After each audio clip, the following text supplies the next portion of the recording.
Dans cet hôpital neuropsychiatrique de Ndera, les urgences sont quasi quotidiennes.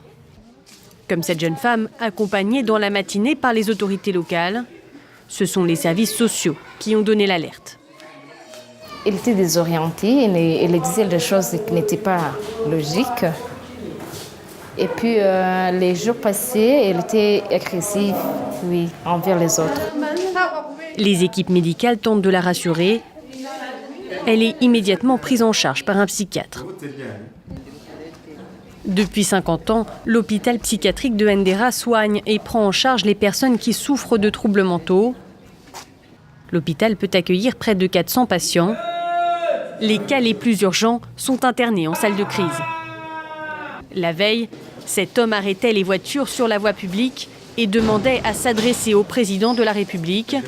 Selon les médecins, il souffre d'hallucinations auditives et visuelles. Pour les équipes médicales, l'urgence, c'est avant tout d'établir un diagnostic. On doit d'abord évaluer son état mental pour voir aussi son jugement, fonction cognitive. Si on peut discuter avec lui et avoir donc des informations exactes concernant sa maladie. L'homme, déjà connu des services hospitaliers, est bipolaire, une maladie mentale qui s'accompagne de troubles de l'humeur. Les patients passent de l'euphorie à la dépression en quelques jours. Pour les cas les plus graves, cette pathologie peut conduire au suicide. Schizophrénie, addiction, démence, il existe de nombreuses formes de maladies mentales. Si la grande majorité d'entre elles sont identifiées, certaines restent mal comprises par le corps médical. Je peux dire que les maladies mentales sont parmi les maladies les plus humaines qui existent. Et donc, très souvent, il y a des causes qui sont psychologiques, il y a des causes qui sont sociales. Souvent, c'est les événements de vie négatifs de la personne. Ici, la majorité des patients souffrent de troubles schizophrènes, des troubles mentaux qui entraînent une distorsion de la réalité et qui s'accompagnent de nombreux symptômes, désorganisation des idées et du comportement, hallucinations ou encore sentiments de persécution. Les crises peuvent être parfois violentes.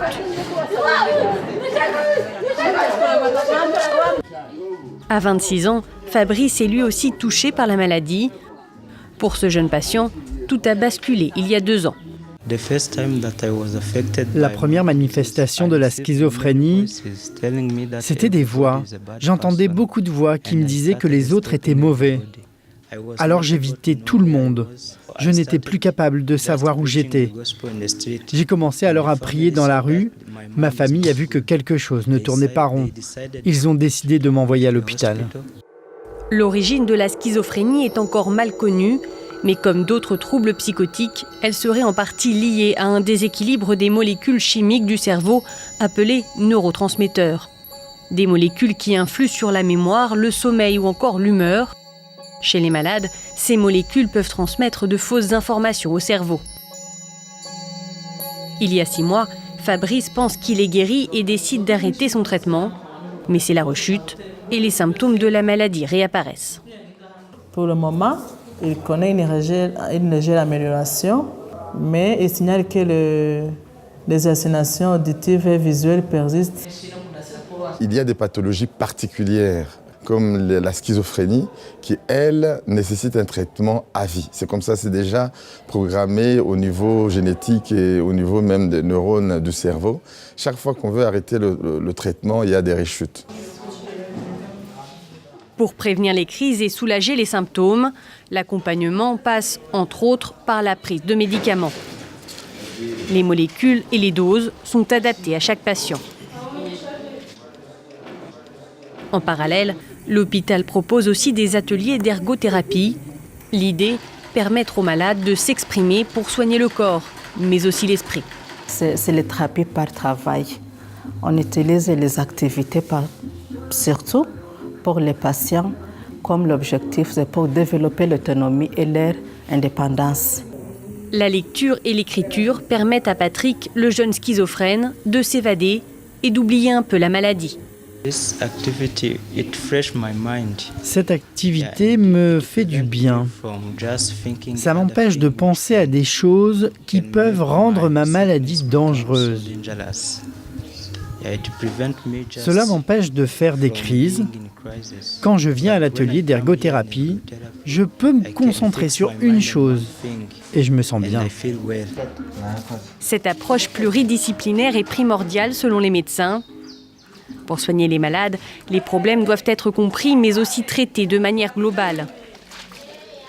L'hôpital les aide aussi à préparer leur réinsertion, même si pour certains, le retour dans leur foyer est parfois difficile. Le grand problème souvent de la maladie mentale, c'est le stigma. Quand le sujet a déjà été à l'hôpital psychiatrique, il est stigmatisé, on ne lui donne pas l'opportunité d'aller travailler comme tout le monde. On doit lutter beaucoup contre le stigma. Lutter contre la stigmatisation, mais aussi les superstitions. Les assistantes sociales accompagnent et sensibilisent les familles à la maladie. Aujourd'hui, elles rencontrent le frère d'une patiente. Souvent, la famille ou bien l'entourage ne comprennent pas bien la maladie mentale comme une maladie, mais on pense toujours aux autres causes, les mauvais esprits, les poisons. Quand ils comprennent, dans ce cas, on arrive à bien aider le patient. Yvonne est schizophrène, mais suit son traitement depuis 10 ans et va aujourd'hui beaucoup mieux. Sa maladie s'est déclenchée 3 ans après le génocide qui a frappé le pays en 1994, un événement extrêmement traumatisant. À ce moment-là, je voyais apparaître des personnes décédées. Par exemple, si je voyais une femme dans la rue, je pensais et j'étais convaincue que c'était ma mère qui était ressuscitée. Aujourd'hui, je n'ai plus de symptômes, j'ai même oublié la maladie. C'est comme si elle n'avait jamais existé. Je ne m'accroche plus au passé et je mène désormais une vie normale, comme tout le monde. Un espoir pour tous les malades. Même si beaucoup reste à faire, les médecins et le personnel soignant de l'hôpital de Ndera continuent de donner aux patients et à leurs familles tous les outils pour apprendre à vivre avec la maladie et pour certains, leur permettre de tourner la page.